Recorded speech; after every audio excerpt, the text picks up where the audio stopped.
നമസ്കാരം. പ്രധാന വാർത്തകൾ. അടിമാലിയിൽ ക്യാൻസർ രോഗബാധിതയെ കെട്ടിയിട്ട് പണം കവർന്നയാളെ ഇതുവരെ കണ്ടെത്തിയില്ല. അന്വേഷണം തുടരുകയാണെന്ന് പോലീസ്. കവർന്നത് ചികിത്സയ്ക്കായി നാട്ടുകാർ സ്വരൂപിച്ച് നൽകിയ തുക. കൊല്ലം വവ്വാക്കാവിൽ കാർ പിന്തുടർന്ന് MDMA പിടികൂടി എക്സൈസ്. ഇടപ്പള്ളിക്കോട്ട സ്വദേശികളായ 5 പേർ അറസ്റ്റിൽ. ലഹരി മരുന്ന് കൊണ്ടുവന്നത് ബംഗളൂരുവിൽ നിന്ന്.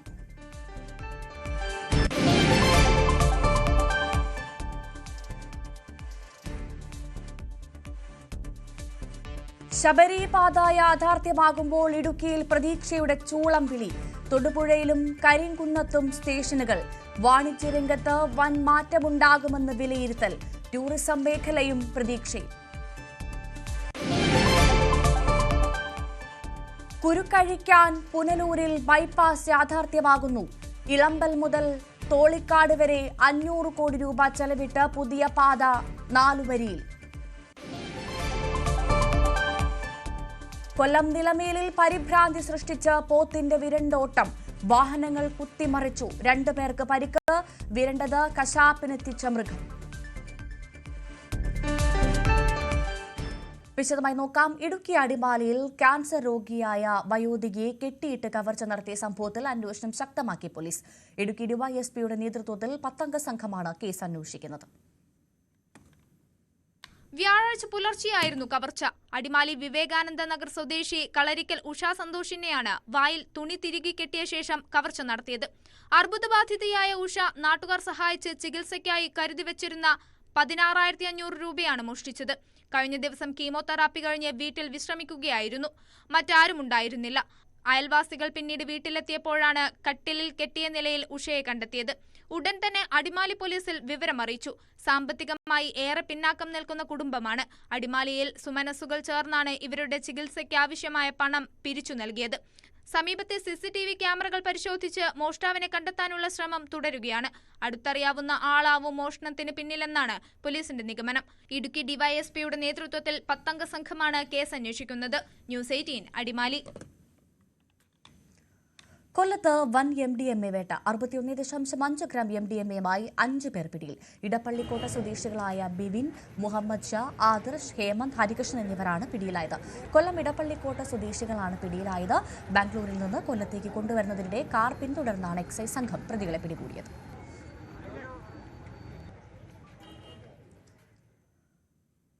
കൊല്ലം നല്ലിലയിൽ ബൈക്ക് നിയന്ത്രണം വിട്ടുണ്ടായ അപകടത്തിൽ 21 വയസ്സുകാരൻ മരിച്ചു. നല്ലില ESI ജംഗ്ഷനിൽ അമിത വേഗതയിലെത്തിയ ബൈക്ക് നിയന്ത്രണം വിട്ട് പോസ്റ്റിലും തൊട്ടടുത്ത കടയുടെ ഭിത്തിയിലും ഇടിക്കുകയായിരുന്നു. നല്ലില സ്വദേശി അർജുനാണ് മരിച്ചത്. ബൈക്ക് ഓടിച്ചിരുന്ന സുഹൃത്ത് അത്ഭുതകരമായി രക്ഷപ്പെട്ടു. തിരുവനന്തപുരം നേമത്ത് 4ാം ക്ലാസ്സുകാരിയുടെ മരണത്തിൽ ദുരൂഹത തുടരുന്നു. 9 വയസ്സ് മാത്രം പ്രായമുള്ള കുട്ടിക്ക് ഫാനിന് മുകളിൽ എങ്ങനെ കുരുക്കിടാൻ കഴിയുമെന്നതാണ് പോലീസിനെ കുഴക്കുന്നത്. തിരുവനന്തപുരം നേമത്ത് കേരളത്തെ മുഴുവൻ നടുക്കുന്ന ഒരു മരണമാണ്. 9 വയസ്സ് മാത്രം പ്രായമുള്ള ഒരു 4ാം ക്ലാസ് വിദ്യാർത്ഥിനി വീടിനുള്ളിലെ കിടപ്പുമുറിയിൽ ആത്മഹത്യ ചെയ്ത നിലയിൽ കണ്ടെത്തുകയായിരുന്നു. പോലീസിന്റെ പ്രാഥമികമായ പരിശോധനകളൊക്കെ നടത്തി ഇൻക്വസ്റ്റ് നടപടികളൊക്കെ പൂർത്തിയാക്കിയതിനു ശേഷം മൃതദേഹം ഇവിടെ നിന്ന് മെഡിക്കൽ കോളേജ് ആശുപത്രിയിലേക്ക് മാറ്റിയിരിക്കുകയാണ്. ഇപ്പോഴും ഈ നാടിനും ഈ കുട്ടിയോടൊപ്പം സ്കൂളിൽ പഠിച്ചുകൊണ്ടിരുന്ന മറ്റ് വിദ്യാർത്ഥികൾക്കുമൊന്നും ഈ ഒരു കാര്യം ഇപ്പോഴും അങ്ങ് ഉൾക്കൊള്ളാൻ പറ്റിയിട്ടില്ല. കാരണം പഠനത്തിൽ വളരെ സമർത്ഥയായിട്ടുള്ള ഒരു കുട്ടിയായിരുന്നു അഹല്യ എന്ന ഈ 9 വയസ്സുകാരി. അങ്ങനെ ഒരാൾ എന്തിനിങ്ങനെ ഒരു കൃത്യം ചെയ്തു എന്നതിന് കൃത്യമായ ഒരു ഉത്തരം ഇപ്പോഴും ആർക്കുമില്ല. എന്തായാലും ഒരുപക്ഷെ പ്രദേശവാസികൾക്ക് ഈ കുഞ്ഞിനെ കുറിച്ച് കുറച്ചുകൂടി കൂടുതലായിട്ട് അറിയാമെന്ന് തോന്നുന്നു. ചേച്ചി, നിങ്ങൾ എല്ലാ ദിവസവും കാണുന്നവരായിരുന്നു? അവസാനം എപ്പോഴാണ് കണ്ടത്? ഇന്നലെ വൈകുന്നേരം 4 മണിയൊക്കെ ആവും. സ്കൂളിൽ നിന്ന് വിളിച്ചോണ്ട് വന്നപ്പോഴത്തേക്ക് കണ്ടായിരുന്നു. സംസാരിക്കുകയൊക്കെ ചെയ്തായിരുന്നു.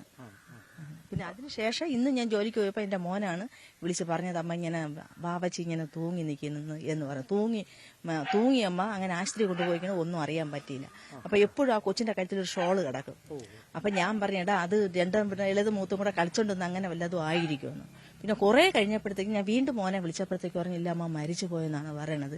ലേഖ ചേച്ചി അവിടെ ഇല്ല, ഇപ്പം വന്നത് ലേഖയെന്ന് പറഞ്ഞാൽ കുട്ടിയുടെ അമ്മ, ഇപ്പം വന്നതേ ഉള്ളൂ, ശാന്തി മാമി മാത്രമേ ഉള്ളൂ അവിടെ എന്ന്. ഞാൻ ഉടൻ തന്നെ വന്നപ്പോൾ ബോഡിയൊക്കെ കൊണ്ടുപോയായിരുന്നു.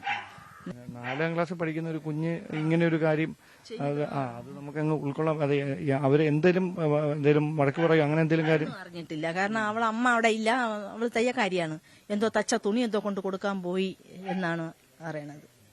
എല്ലാവരോടും സംസാരിക്കുന്ന ഒരു പ്രകൃതമായിരുന്നു അല്ലേ? എല്ലാവരോട് ഭയങ്കര ചെല്ലത്തിൽ സംസാരിക്കുന്ന ഒരു, കാരണം അത് കുറെ നാൾ അതിനുശേഷമല്ല ഇളയ കുട്ടി വന്നത്, അതുകൊണ്ട് എല്ലാവർക്കും ഭയങ്കര ഇഷ്ടമാണ് ആ കൊച്ചാണ്. പഠനത്തിൽ സമർത്ഥമായിരുന്നു അല്ലേ? ഒരുപാട് സമർത്ഥ. പിന്നെ കറോട്ട പഠിക്കാൻ പോയി, ഡാൻസ് പഠിക്കാൻ പോയി, അങ്ങനെ എല്ലാത്തിലും ഒക്കെ ഉള്ള ഒരു കൊച്ചാണ്. അതാണ് നാട്ടുകാർക്ക് അഹല്യയെ കുറിച്ച് പറയാനുള്ളത്. വീടിനുള്ളിൽ അവൾ പഠനത്തിലും പാഠ്യേതര വിഷയങ്ങളിലുമൊക്കെ നേടിയ ഒരുപാട് ട്രോഫികൾ ഇരിപ്പുണ്ട്. അതിനു ചുറ്റും ആ വീടിന്റെ മുൻവശത്തായി അഹല്യ വീടിനോട് ചേർന്ന് വരച്ച കരികൊണ്ട് വരച്ച ചിത്രങ്ങളുണ്ട്. അഹല്യ എന്ന് തന്നെ കരി കൊണ്ട് എഴുതിയ പേരുണ്ട്. അങ്ങനെ ആ പ്രിയപ്പെട്ട ബന്ധുക്കൾക്കും നാട്ടുകാർക്കും കുടുംബാംഗങ്ങൾക്കുമെല്ലാം ഇപ്പോഴും ഉൾക്കൊള്ളാനാവാത്ത ഒരു വലിയ വേദനയ്ക്ക് നടുവിലാണ് അഹല്യയുടെ അപ്രതീക്ഷിതമായ വിയോഗം ഈ നാടിനെ കൊണ്ട് എത്തിച്ചിരിക്കുന്നത്. പോലീസിന്റെ അന്വേഷണം നടക്കുകയാണ്. എന്താണ് സംഭവിച്ചത് എന്ന് കണ്ടെത്തുന്നതിന് വേണ്ടി ഒരുപക്ഷെ ഈ ഏതെങ്കിലും തരത്തിൽ വഴക്ക് പറഞ്ഞതിലുള്ള ഒരു മാനസിക പ്രശ്നം, അങ്ങനെ ഒരു ബുദ്ധിമുട്ട് കാരണം ഇങ്ങനെ ഒരു പ്രവൃത്തി ചെയ്തതാണോ എന്ന ഒരു അന്വേഷണമാണ് പോലീസിന്റെ ഭാഗത്തുനിന്ന് പ്രധാനമായി നടന്നുകൊണ്ടിരിക്കുന്നത്. പക്ഷേ ഈ കുട്ടി എങ്ങനെ ഫാനിന് മുകളിൽ ഈ കുരുക്കിട്ടു എന്നതിലാണ് ഇപ്പോഴും ഒരു സംശയം നിലനിൽക്കുന്നത്. അത് സംബന്ധിച്ച ഫിംഗർ പ്രിന്റിന്റെയും അതോടൊപ്പം തന്നെ മറ്റ് സയന്റിഫിക് എക്സ്പേർട്സിന്റെയും ഒക്കെ അന്വേഷണം വിശദമായി തന്നെ പൂർത്തിയാക്കിയിട്ടുണ്ട്. വൈകാതെ അത് സംബന്ധിച്ച വ്യക്തമായ വിവരങ്ങൾ പുറത്തുവരുമെന്നാണ് പോലീസും വ്യക്തമാക്കുന്നത്. ക്യാമറമാൻ അരുൺ പാലോടിനൊപ്പം നേമത്ത് നിന്ന് ഡാൻ കുര്യൻ, ന്യൂസ് 18. അങ്കമാലി ശബരിപാതയുടെ നിർമ്മാണത്തിന് കേന്ദ്ര സർക്കാർ പച്ചക്കൊടി കാണിച്ചതോടെ പ്രതീക്ഷയുടെ ചൂളം വിളിക്കായി കാതോർത്ത് ഇടുക്കി ജില്ലയും. എറണാകുളം ജില്ല കടന്നുവരുന്ന പാത വാണിജ്യപരമായി ഇടുക്കിക്ക് ഏറെ പ്രതീക്ഷ നൽകുന്നതാണ്. തൊടുപുഴ കടന്ന് പാല ഭരണങ്ങാനം വഴിയാണ് നിർദ്ദിഷ്ട ശബരി റെയിൽ പാത കടന്നുപോകുന്നത്. കേന്ദ്ര റെയിൽവേ മന്ത്രി അശ്വിനി വൈഷ്ണവുമായി മുഖ്യമന്ത്രി പിണറായി വിജയന്റെ നേതൃത്വത്തിൽ നടത്തിയ ചർച്ചയെ തുടർന്നാണ് ശബരിപാത യാഥാർത്ഥ്യമാകുന്നതിനുള്ള അനുകൂല സാഹചര്യം ഒരുങ്ങിയിരിക്കുന്നത്. ജൂലൈയിൽ ഭൂമി ഏറ്റെടുക്കൽ നടപടികൾ ആരംഭിക്കുമെന്നാണ് നിലവിൽ ലഭിച്ചിരിക്കുന്ന വിവരം. അങ്കമാലി ശബരി റെയിൽപാതയ്ക്ക് വനംവകുപ്പിന്റെ തടസ്സങ്ങളില്ല എന്നതും പദ്ധതിയുടെ നടത്തിപ്പിന് സഹായകരമാകും. 111 കിലോമീറ്റർ ദൂരമുള്ള ശബരിപാത 1998 വാജ്പേയി സർക്കാരിന്റെ കാലത്താണ് വിഭാവനം ചെയ്തത്. പല വീടുകളുടെ പറമ്പുകളിലും റെയിൽവേ കല്ലുകൾ സ്ഥാപിച്ചിട്ടുണ്ട്. സംസ്ഥാന സർക്കാർ സ്ഥലം ഏറ്റെടുക്കുന്ന നടപടികൾ പൂർത്തീകരിച്ചാൽ പദ്ധതി അതിവേഗം ട്രാക്കിലെത്തും. എറണാകുളം ജില്ലയ്ക്ക് ശേഷം ഇടുക്കി തൊടുപുഴയിലാണ് സ്റ്റേഷൻ വിഭാവനം ചെയ്തിട്ടുള്ളത്. ഇടുക്കിയിലെ തൊടുപുഴ കരിങ്കുന്നം വഴിയാണ് കോട്ടയത്തെ രാമപുരത്തേക്ക് നിർദ്ദിഷ്ട പാത കടക്കുക. ഇടുക്കിയിൽ ആദ്യ റെയിൽവേ പാത വരുന്നതിൽ തൊടുപുഴ പ്രദേശത്തെ ജനങ്ങൾ വലിയ സന്തോഷത്തിലാണ്. ഇവിടെ ചേട്ടന്റെ സ്ഥലം അടുത്ത് പോകുന്നുണ്ടല്ലേ? അതിന് വേണ്ട നഷ്ടപരിഹാര തുകയൊക്കെ അതിപ്പോ അവരതേ തീരുമാനിക്കഴിഞ്ഞ് നമ്മളല്ലല്ലോ, അവിടെ ഒന്നും ചോദിക്കണില്ലല്ലോ. അവര് പറയുക കുറഞ്ഞു പോയി വീണ്ടും വേറെ എന്തെങ്കിലും പരിപാടി ചെയ്യുക. അതായത് ഇത്രയും വർഷത്തിന് ശേഷം അല്ലേ? പിന്നെ ഇവിടെ 12-15 ഒരു സെന്റിന് 15 ലക്ഷം രൂപയൊക്കെ അവിടെ കൊടുക്കണേ. അല്ല, ഏതായാലും ഒരു വലിയ കാലയളവിന് ശേഷം വീണ്ടും പദ്ധതി വരിക, അതൊരു സന്തോഷം. 28 വർഷങ്ങൾക്ക് മുമ്പ് വിഭാവനം ചെയ്ത പദ്ധതിക്ക് ഇന്നത്തെ ചെലവ് 2800 കോടി രൂപയാണ്. ഇടുക്കിയുടെ അനന്ത സാധ്യതകൾക്ക് പച്ചക്കൊടി വീശുന്ന പദ്ധതി ഉടൻ യാഥാർത്ഥ്യമാക്കണമെന്ന് ജനപ്രതിനിധികളും ആവശ്യപ്പെടുന്നുണ്ട്. അങ്കമാലി മുതൽ തൊടുപുഴ വരെ റെയിൽവേ നിർമ്മാണത്തിന് സാമൂഹ്യാഘാത പഠനവും പൂർത്തിയായിട്ടുണ്ട്. ഇടുക്കി റെയിൽവേ ഭൂപടത്തിൽ ചേർക്കപ്പെടുന്നതോടെ ടൂറിസം വ്യവസായവും വളരും. മൂന്നാർ, തേക്കടി, ദേവികുളം, പീരുമേട് തുടങ്ങിയ കേരളത്തിലെ സുപ്രധാന വിനോദസഞ്ചാര മേഖലകളിലേക്ക് യാത്രാബന്ധവും മെച്ചപ്പെടും. ന്യൂസ് 18 ഇടുക്കി. കായംകുളത്ത് ദേശീയപാതയിൽ ഓട നിർമ്മാണത്തിനെടുത്ത കുഴി മരണക്കെണിയാകുന്നു. മിക്കയിടത്തും മുന്നറിയിപ്പ് ബോർഡുകൾ സ്ഥാപിച്ചിട്ടില്ല. ഈ അനാസ്ഥയാണ് ആരോമൽ എന്ന യുവാവിന്റെ ജീവനെടുത്തത്.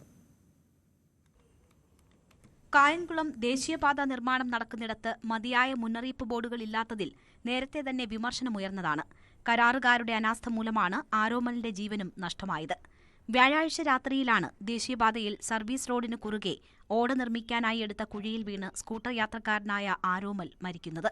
ഈ സിഗ്നൽ ഇല്ലാത്തതുകൊണ്ട് ആൾക്കാർ രാത്രിയാകുമ്പോൾ നേരെ വന്ന് ഈ കുഴിക്കകത്താണ് വീഴുന്നത്. ഇത് ഒരാളിന് പൊക്കത്തിനെക്കാട്ടി കൂടുതൽ വെള്ളം ഉണ്ട് ഇതിനകത്ത്. KPSC ജംഗ്ഷനിൽ നിന്ന് തെക്കോട്ട് കുന്നത്താലമ്മൂട് ഭാഗത്തേക്ക് സർവീസ് റോഡിലൂടെ വാഹനങ്ങൾക്ക് പോകാൻ കഴിയും. ഇരുചക്രവാഹനങ്ങൾ ഇതിലൂടെ സ്ഥിരമായി പോകുന്നുണ്ട്.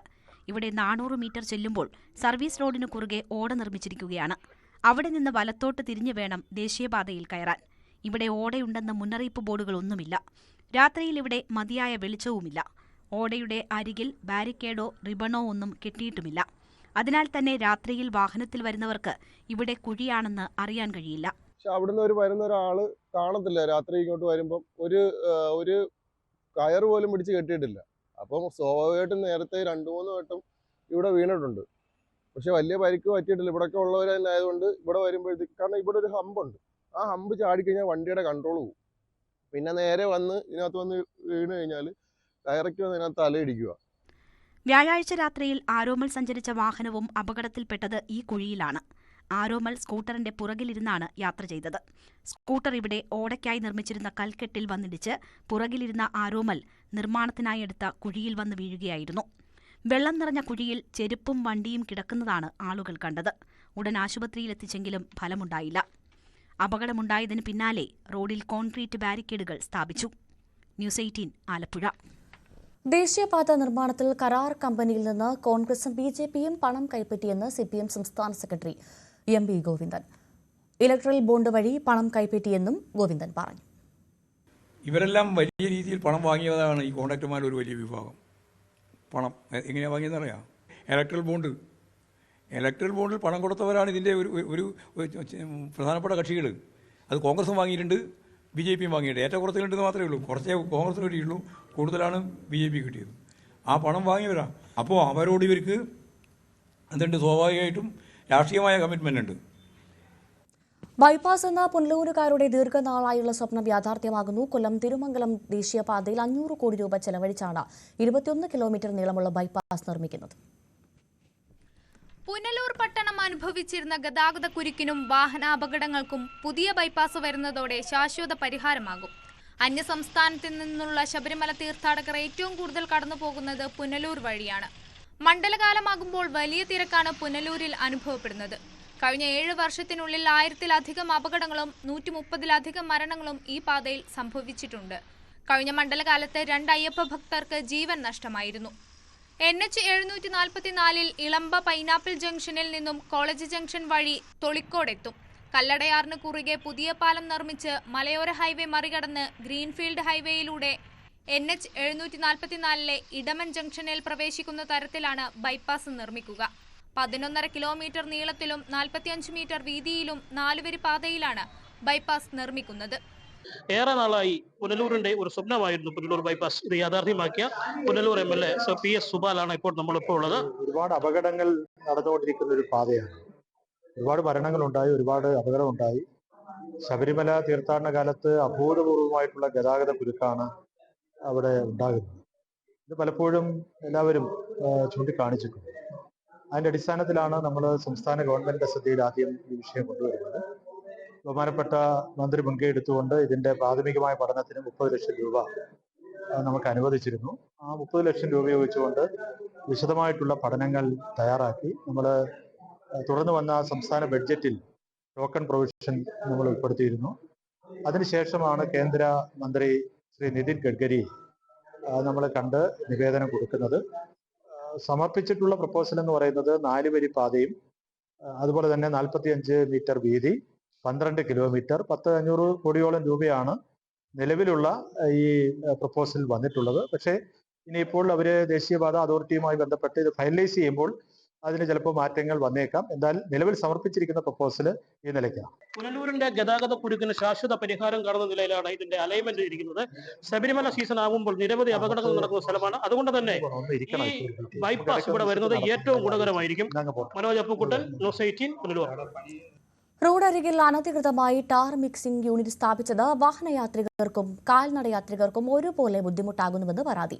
മുക്കം അഗസ്ത്യൻമുഴി പാലത്തിന് സമീപം തൊണ്ടിമലയിലെ റോഡരികിലാണ് ടാർ മിക്സിംഗ് യൂണിറ്റ് സ്ഥാപിച്ചിരിക്കുന്നത്. തൊട്ടടുത്ത താമസക്കാർക്ക് പുകയും ചൂടും പൊടിശല്യവും കാരണം ഏറെ പ്രയാസമുണ്ടെന്ന് പരാതിയുമുണ്ട്. മുക്കം അഗസ്ത്യൻമുഴി പാലത്തിന് സമീപം തിരുവമ്പാടി പഞ്ചായത്തിലെ തോണ്ടിമലിലെ റോഡരികിലെ ടാർ മിക്സിംഗ് യൂണിറ്റാണ് നാട്ടുകാരെ വലയ്ക്കുന്നത്.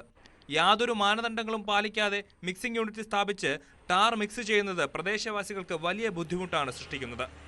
വൻതോതിൽ ടാർ മിക്സ് ചെയ്യുമ്പോൾ ഉണ്ടാകുന്ന പുകയും ചൂടും പൊടിശല്യവും കാൽനടയായി പോകുന്ന വിദ്യാർത്ഥികൾ ഉൾപ്പെടെയുള്ള കാൽനടയാത്രക്കാർക്കും വാഹനങ്ങളിൽ യാത്ര ചെയ്യുന്നവർക്കും തൊട്ടടുത്ത താമസക്കാർക്കും ബുദ്ധിമുട്ടുണ്ടാക്കുകയാണ്. വിദ്യാർത്ഥികൾക്ക് തീരെ നടക്കാൻ കഴിയില്ല. അതാണ് ഏറ്റവും വലിയ പ്രശ്നം. അത് അത്രയ്ക്ക് ചൂടാ. അത് കണ്ടാലറിയാം റോഡുമ്പോൾ തന്നെയാണ് ഈ സംഭവം ഉള്ളത്. ഫുട്പാത്ത് അറിയാം, റോഡ് ബ്ലോക്ക് ആക്കിയിട്ടാണ് അവർ ചെയ്യുന്നത്. ബുദ്ധിമുട്ട് എന്ന് പറഞ്ഞാൽ നല്ല ബുദ്ധിമുട്ട് എല്ലാവർക്കും. നാട്ടുകാർക്കൊക്കെ രാവിലെ നടക്കാൻ വരുന്ന പ്രായ ആൾക്കാർ വരുന്നുണ്ട്. ഇപ്പം നടക്കാൻ കഴിയില്ല. പണ്ടൊക്കെ വണ്ടിയൊക്കെ ചീറിപ്പാഞ്ഞ് വരുന്ന സ്ഥലം ഇപ്പം. പണ്ടൊക്കെ എപ്പോഴെങ്കിലും വണ്ടി വരുള്ളൂ. ഇപ്പം അതല്ല, ഇപ്പം ചീറിപ്പാഞ്ഞ് വണ്ടി രാവിലെ ഒന്നും നടക്കാൻ കഴിയൂല. അതേസമയം തിരുവമ്പാടി പഞ്ചായത്തിന്റെ പ്രാദേശിക റോഡുകളുടെ ടാറിംഗ് പ്രവൃത്തികൾക്ക് വേണ്ടി തിരുവമ്പാടി പഞ്ചായത്തിന്റെ അനുമതിയോടെയാണ് പ്ലാന്റ് സ്ഥാപിച്ചതെന്നും 2 ദിവസത്തെ ടാറിംഗ് പ്രവൃത്തി പൂർത്തീകരിച്ചാൽ പ്ലാന്റ് എടുത്തുമാറ്റുമെന്നും കരാറുകാരനായ ഹംസ കാരന്തൂർ പറഞ്ഞു. ന്യൂസ് 18 മുക്കം. കൊല്ലം നിലമേലിൽ കശാപ്പിനായി എത്തിച്ച പോത്ത് വിരണ്ടോടി 2 പേർക്ക് പരിക്കേറ്റു. ഓട്ടോറിക്ഷയും സ്കൂട്ടറും കുത്തിമറിച്ചിട്ടു. ഫയർഫോഴ്സ് എത്തിയാണ് പോത്തിനെ പിടിച്ചു കെട്ടിയത്.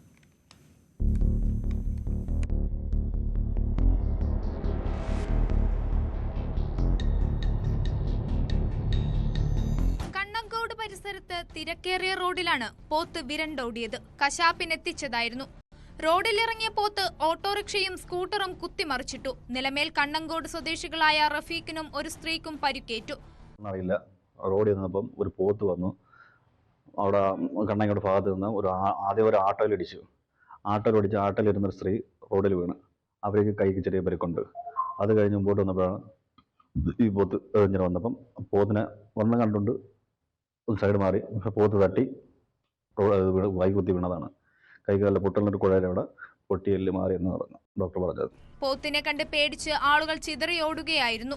തിരക്കേറിയ റോഡിൽ നിന്നും ഓടിയ പോത്ത് ഇടറോഡിൽ നിലയുറപ്പിച്ചു. പോത്തിനെ പോലീസും ഫയർഫോഴ്സും ഏറെ പണിപ്പെട്ടാണ് പിടിച്ചുകെട്ടിയത്. ന്യൂസ് 18 കൊട്ടാരക്കര. പട്ടാമ്പിയിൽ വീട്ടിൽ നിന്ന് മൂർഖൻ പാമ്പിനെ പിടികൂടി. മേലെ പട്ടാമ്പി കൽപ്പക സ്ട്രീറ്റിൽ താമസിക്കുന്ന അബ്ദുൾ സമദിന്റെ വീട്ടിൽ നിന്നാണ് മൂർഖനെ പിടികൂടിയത്.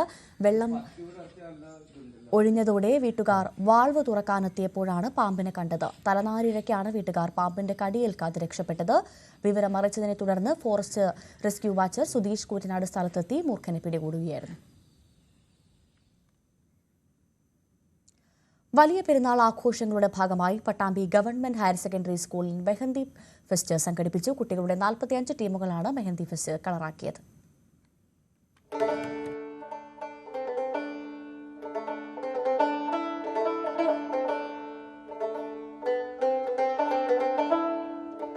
വലിയ പെരുന്നാൾ ആഘോഷങ്ങളുടെ ഭാഗമായി പട്ടാമ്പി ഗവൺമെന്റ് ഹയർ സെക്കൻഡറി സ്കൂളിൽ നടന്ന മൈലാഞ്ചിയിടൽ മത്സരം കുട്ടികൾക്ക് കൗതുകമായി. മെഹന്തി ഫെസ്റ്റിൽ UP ഹൈസ്കൂൾ വിഭാഗങ്ങളിൽ നിന്നുള്ള വിദ്യാർത്ഥിനികൾ പങ്കെടുത്തു. പഠനത്തോടൊപ്പം കുട്ടികളുടെ മാനസിക ഉല്ലാസം ലക്ഷ്യമിട്ടാണ് ഇത്തരത്തിലുള്ള ആഘോഷങ്ങൾ സംഘടിപ്പിക്കുന്നതെന്ന് പ്രധാനാധ്യാപിക രാധ ടീച്ചർ പറഞ്ഞു. വലിയ പെരുന്നാൾ ആഘോഷങ്ങളുടെ ഭാഗമായിക്കൊണ്ട് കുട്ടികൾക്ക് മെഹന്തി ഫെസ്റ്റ് നടത്തി.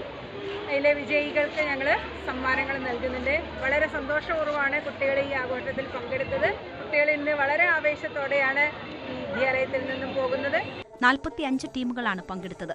മുഞ്ചുള്ള മൈലാഞ്ചി ഒരുക്കിയ വിദ്യാർത്ഥികൾക്ക് സമ്മാനങ്ങൾ നൽകി അനുമോദിച്ചു. ന്യൂസ് 18 പാലക്കാട്. ശുദ്ധവായുവിന്റെ പറുദീസയായൊരിടമുണ്ട് കൊട്ടാരക്കര വെളിയത്ത്. വിവിധ തരം പ്ലാവുകൾ കൃഷി ചെയ്തിരിക്കുന്ന തപോവൻ എന്നറിയപ്പെടുന്ന ഇടം. ഇവിടെ എത്തുന്നവർക്ക് എപ്പോൾ വേണമെങ്കിലും ചക്ക കഴിക്കാം. കയ്യെത്തും ദൂരത്താണ് ചക്ക വിളഞ്ഞു നിൽക്കുന്നത്. അഭിഭാഷകൻ വെളിയം രാജീവാണ് കൃഷി പരിപാലിച്ച് നടത്തുന്നത്. 6 ഏക്കറിൽ 600 പരം പ്ലാവുകളാണ് തപോവനത്തിൽ നട്ടുപരിപാലിക്കുന്നത്. കണ്ണത്താ ദൂരത്തായിട്ട് സ്വദേശികളും വിദേശികളുമായ വിവിധ തരം പ്ലാവുകൾ നമുക്ക് കാണാൻ കഴിയും.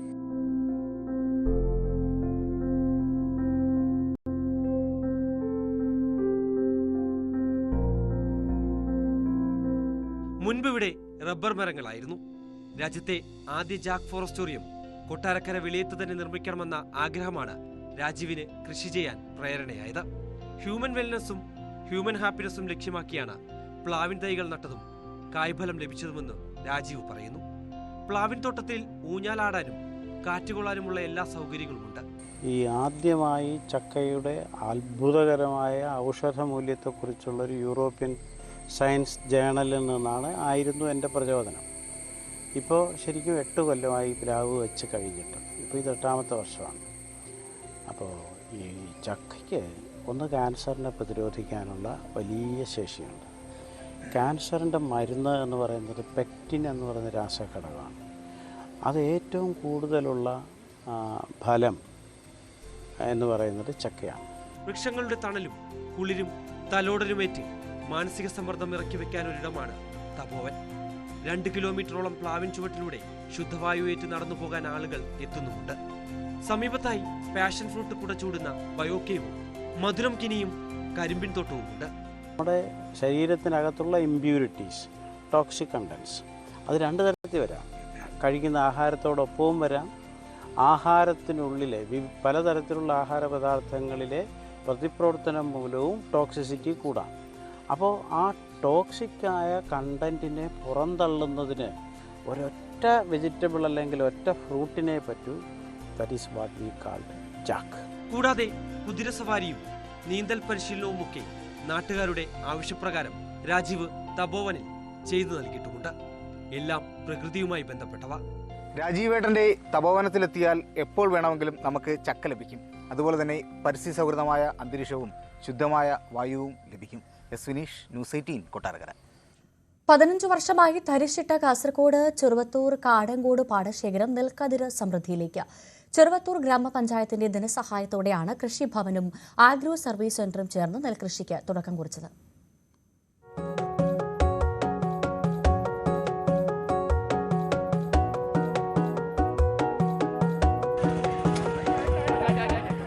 കർഷകർ ഉപേക്ഷിച്ച പാടശേഖരത്തെ വീണ്ടും കാർഷിക സമൃദ്ധിയിലേക്ക് എത്തിക്കുകയാണ് ചെറുവത്തൂർ ഗ്രാമപഞ്ചായത്ത്. 17 ഏക്കർ പാടശേഖരത്തിന്റെ 50ഓളം വരുന്ന ഉടമകളെ കണ്ടെത്തിയാണ് കൃഷിക്ക് സന്നദ്ധരാക്കിയത്.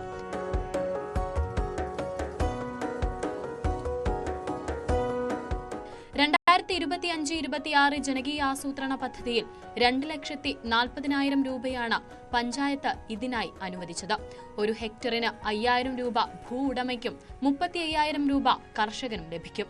ഏറെക്കാലത്തെ കാത്തിരിപ്പിനൊടുവിൽ പഞ്ചായത്ത് ഭരണസമിതിയുടെ നിശ്ചയദാർഢ്യമാണ് ഇവിടെ ഫലം കണ്ടത്. ഇത് നമ്മൾക്ക് കൃഷിയോഗ്യമാക്കണം എന്നൊരു നിശ്ചയദാർഢ്യം നമ്മൾക്കുണ്ടായിരുന്നു. അതുകൊണ്ട് തന്നെയാണ് ഒരുപാട് കടമ്പകൾ കടന്ന് നമ്മൾ ഈ ഒരു ചടങ്ങിലേക്ക് എത്തിയിരിക്കുന്നത്. നമ്മുടെ നീലീശ്വരം അഗ്രോ സർവീസ് സെൻറ്റർ ഇതിനു വേണ്ടി തയ്യാറായി. അപ്പോൾ കുറേ മണിക്കൂറുകളോളം ഇതിനു വേണ്ടി പ്രവർത്തിച്ചു. കർഷകർക്ക് വേണ്ടി നീലേശ്വരം ബ്ലോക്ക് പഞ്ചായത്തിന് കീഴിലുള്ള ആഗ്രോ സർവീസ് സൊസൈറ്റിയാണ് മുഴുവൻ പ്രവൃത്തിയും ഏറ്റെടുത്ത് ചെയ്യുന്നത്. തൊഴിലുറപ്പ് പദ്ധതിയിൽ ഉൾപ്പെടുത്തി വയലിൽ വരമ്പ് നിർമ്മിച്ചു. കൈപ്പാടി കൃഷിക്ക് അനുയോജ്യമായ നെൽവിത്താണ് കൃഷിക്കായി തെരഞ്ഞെടുത്തത്. ചെറുവത്തൂർ ഗ്രാമപഞ്ചായത്ത് പ്രസിഡന്റ് നടീൽ ഉദ്ഘാടനം നിർവഹിച്ചു. PV രാഘവൻ, നീലേശ്വരം കൃഷി അസിസ്റ്റന്റ് ഡയറക്ടർ ബിന്ദു P, കൃഷി ഓഫീസർ നിമ്യ മോഹൻ എന്നിവർ നേതൃത്വം നൽകി. ന്യൂസ് 18 ചെറുവത്തൂർ. സംസ്ഥാന എക്സൈസ് വകുപ്പ് വിമുക്തി മിഷന്റെ ഭാഗമായി കോതമംഗലം എക്സൈസ് സർക്കിൾ ഓഫീസിന്റെ ആഭിമുഖ്യത്തിൽ Mar Athanasius college NCC, NSS, sports വിഭാഗങ്ങളുടെ സഹകരണത്തിൽ ലഹരിക്കെതിരെ മാരത്തോൺ സംഘടിപ്പിച്ചു. Kothamangalam excise circle inspector Rajesh John flag off നിർവഹിച്ചു.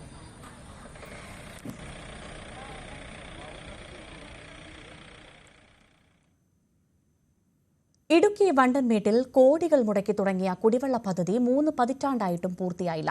പദ്ധതിക്കായി എത്തിച്ച യന്ത്രസാമഗ്രികൾ തുരുമ്പെടുത്ത് നശിച്ചു.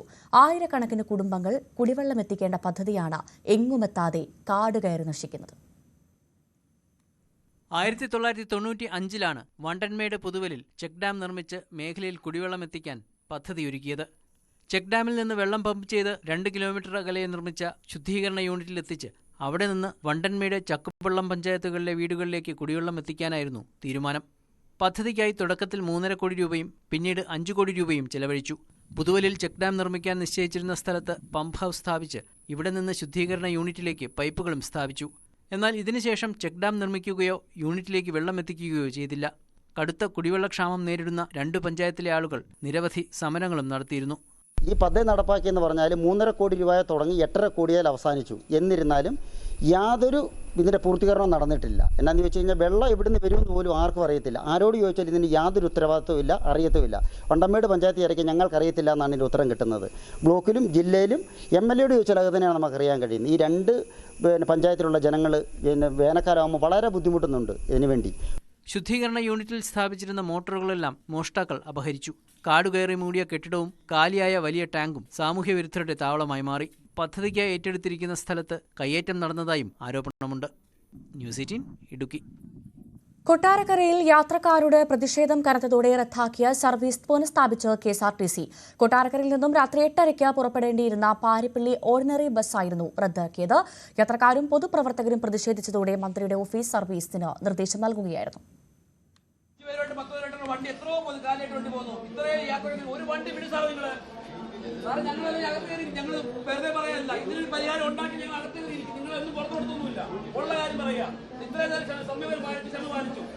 തെക്കോയ്ക്ക് പോയ വണ്ടി ഈ രാത്രി 12 മണി വരെ ഈ യാത്രക്കാർ ഇവിടെ നിൽക്കുന്ന സാർ പറയുന്നത് എവിടുത്തെ നിങ്ങൾ എന്ത് മര്യാദ കാണിക്കുന്നത്?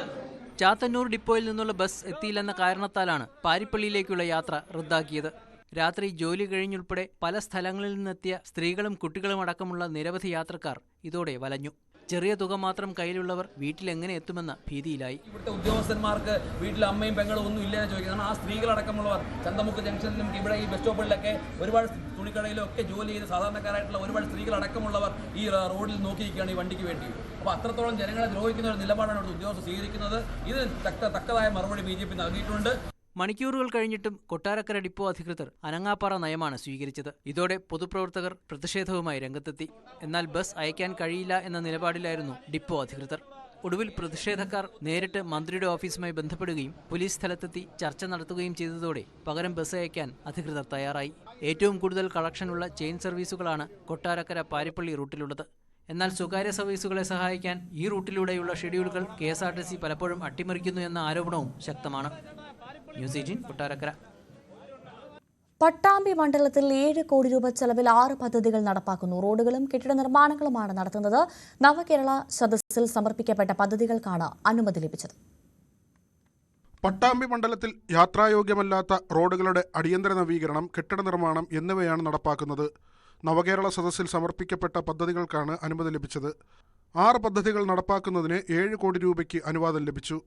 Koppam Pengattiri road, Nila Kodumunda road, Pokkuppadi health centre Pathuppadi road, Vilavoor sub registrar office, Muthuthala centre Ansar Nagar Vilathur road, Koppam ആശുപത്രിക്ക് മുൻവശം ഡ്രെയിനേജ് എന്നീ പദ്ധതികളാണ് നടപ്പാക്കുന്നത്. പട്ടാമ്പി മണ്ഡലത്തിൽ നമ്മൾ ആവശ്യപ്പെട്ട ഏറ്റവും പ്രധാനപ്പെട്ട പദ്ധതികളിൽ ചിലതിന് ഫണ്ട് ലഭ്യമായിട്ടുണ്ട് എന്ന കാര്യമാണ് അറിയിക്കാനുള്ളത്. നവകേരള ഫണ്ടിൽ ഉൾപ്പെടുത്തിക്കൊണ്ട് 6 പദ്ധതികൾക്കാണ് ഇപ്പോൾ 7 കോടി രൂപയുടെ ഭരണാനുമതി നമുക്ക് ലഭിച്ചിട്ടുള്ളത്. പൊതുമരാമത്ത് വിഭാഗത്തിന്റെയും തദ്ദേശ സ്വയംഭരണ എഞ്ചിനീയറിംഗ് വിഭാഗത്തിന്റെയും മേൽനോട്ടത്തിലാണ് പദ്ധതികൾ നടപ്പിലാക്കുക. ന്യൂസ് 18 പാലക്കാട്. ഇനി ഇടവേളയ്ക്ക് ശേഷം സ്പോട്ട് ലൈവ് കാണാം. രഞ്ജിത്ത് രാമചന്ദ്രൻ ചേരും. നമസ്കാരം.